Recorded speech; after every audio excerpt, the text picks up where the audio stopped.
So with the release of the next generation console soon upon us, there's been talk about $70 games on the way as well. And I'm here to answer the question of how likely is the price increase of $10 and $70 next generation games. And this came up firstly by 2K, more specifically the soon to release 2K21 that's coming out for current engine, which is PS4 and Xbox One, as well as obviously next generation, which launches next month, the PS5 and Xbox One Series X. They recently stated that they're going to have a $10 increase in their price for next generation of $70 instead of $60. And for the longest, I want to say for about 15 years, if I recall correctly, games have been stagnant at around $60. AAA titles, some exclusives, obviously. Hell, some games were priced a little bit below the little $60 threshold, but that was only because those are made by like smaller companies, and they probably had microtransactions to make up for the less than usual price as well. And with the increase of the $70 video games, that obviously that won't be the only thing that increases. Games today are more costly to make than ever, especially since we have so much more hardware upon us. Whether it's ray tracing, the NVIDIA's ray tracing that they've come out with, they have new audio, they have new features, new integrated features in their controller. Like, obviously, with all these new features, means that games are going to be more demanding. And I believe for that very reason alone is the reason why other companies are going to hop on the train of the $10 increase.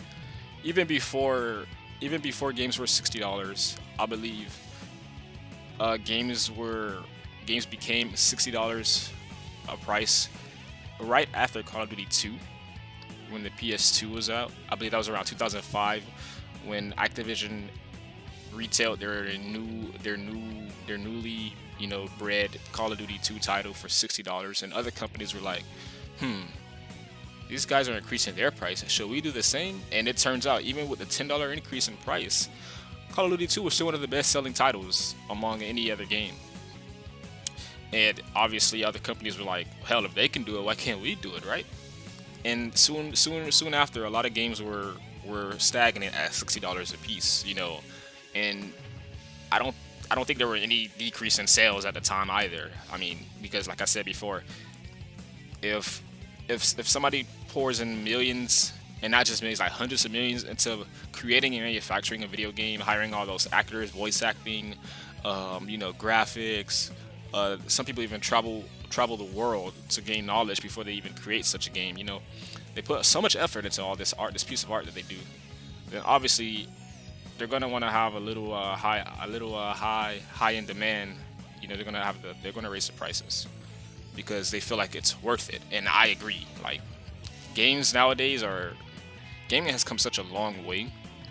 And before a lot of people get upset, well, I don't think a lot of people will get upset with this $70, $60, a $10 increase. But if you think about it, paying $60 for a video game is more worthwhile than paying for a $20 movie ticket that you probably will see for like an hour. The average movie is probably like an hour and like 40 minutes, right? If you pay $60, you pay 3 times that amount for a video game.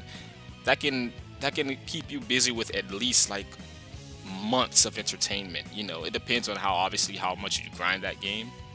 But $60 for months of content versus like buying a book or watching a movie for just like an hour and a half of content, I don't think anybody could be upset with them raising the price by $10, especially with this hardware that's coming out. Games are going to be more ridiculous now. They're going to be more enriched now. They're going to be more in depth.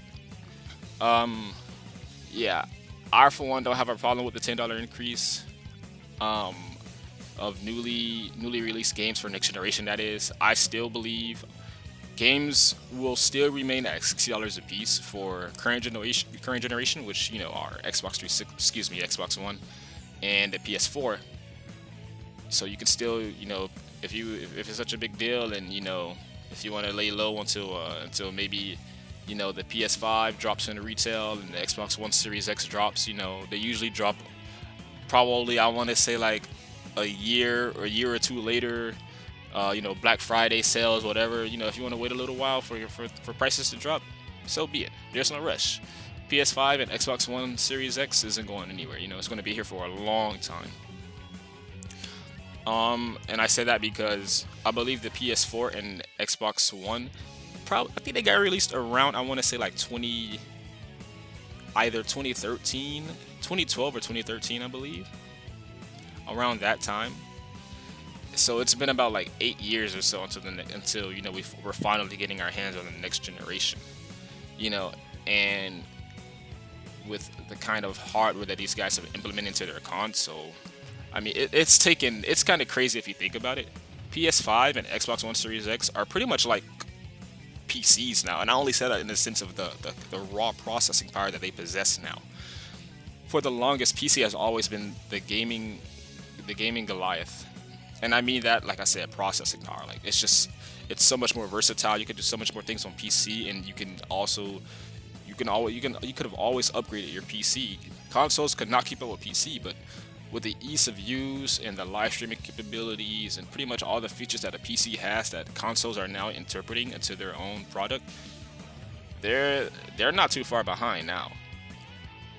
Again, PC is always going to be in the lead in terms of processing power, but consoles are now up to par. I would say, I still agree that if you can buy a PS5, if you can afford a PS5 or an Xbox One Series X, then maybe save a couple hundred more for a better PC. But I don't think you can go wrong with buying one of these next generation consoles. Like I said before, I think this generation of gaming is going to be pretty good. Actually, I think it's going to be really, really good. We already got some amazing titles coming out, some amazing exclusives. We got, was it God of War for PS5 just got announced.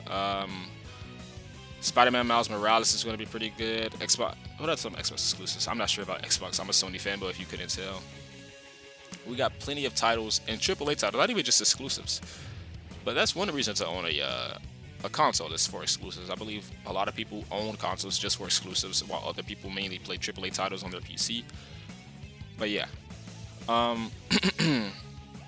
And also, with the $70 retail price, which is most likely going to become a norm very, very soon, if not soon after next generation consoles are released. I cannot help but think about how GameStop and those guys, I'm surprised that they're still in business. I know that they're doing poor. I think GameStop's putting up some kind of high and mighty act, but we all know that they're kind of under the weather right now. I can't wait to hear all the memes about people buying $70 retail, $70 games for retail, and then for some reason, somehow, that the GameStop is going to give them back less for the $60 game. Oh, it's gonna be hilarious. Yeah. I'm still pretty happy for GameStop being around because I like my games digital. Excuse me, I like my games physical copy, hard copies, just so I can see them. I like to see what I'm working with. I like to put them on a shelf. I like to see a collection. It's kind of like, I guess you could say it's like a hoarding effect. But I don't know, it's just my preference.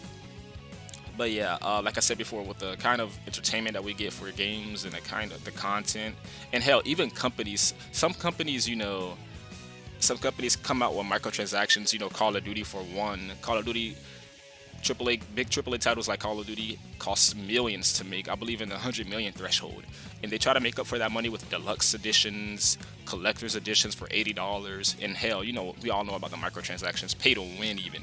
Some companies even went as far as to make the game unenjoyable for others just so that they can profit more. So maybe with this $70 threshold, $70 norm, maybe companies won't have to jump the gun, But yeah, just let me know your comments in the your thoughts in the comment section. Like, comment, subscribe. I'm very excited for the next generation of gaming. Even though I mainly game on PC, I think I'm gonna settle for a PS5. Why not? I think the exclusives are going to be amazing. Just having one is going to be really, really convenient, and you can have, it's much easier if you have family and friends to just bring out the PS5 instead of everybody trying to hop on a PC. But yeah, that's my opinion, and peace out, everyone. Thanks for taking the time out to watch.